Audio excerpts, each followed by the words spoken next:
ఒకసారి ఒక చిన్న పల్లెటూరిలో రాము అనే బాలుడు ఉండేవాడు. ఒకరోజు రాము చాలా నిరాశగా ఇంటి బయట కూర్చుని ఇలా అన్నాడు. నాకు జీవితంలో ఏదీ మంచిగా జరగదు. నేను అదృష్టం లేనివాడిని. అతను ఈ మాటలు చెప్పిన ఆ క్షణంలో ఆకాశంలో నుంచి 2 వెలుగులాంటి రూపాలు కిందికి దిగాయి. వారు అశ్విని దేవతలు.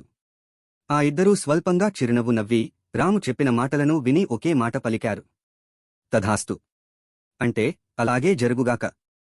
కొద్దిసేపటికి రాముని తండ్రి వచ్చి అతను ఇలా ఏడుస్తూ మాట్లాడటాన్ని చూసి వేగంగా నోరు మూయించాడు. అయ్యో రాము! సంధ్యా సమయం ఇది. నీ మాటలు దేవతలు వింటారు. అలా నీ గురించి చెడు మాటలు అనకూడదు. రాము భయపడి కంపుకుంటూ దేవుని ముందు కూర్చుని అన్నాడు. దేవుడా! నాకు మంచి జరగాలి. నా జీవితంలో ఆనందం రావాలి.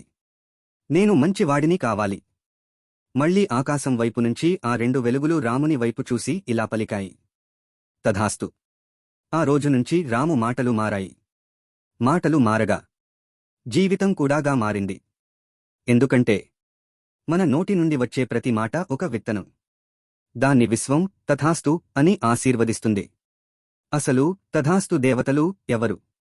వారి గురించి పూర్తి వివరంగా తెలుసుకోవాలంటే మా ఛానెల్లో ఉన్న లాంగ్ వీడియోని తప్పక చూడండి. లింక్ ఛానెల్లో అందుబాటులో ఉంది. చూసి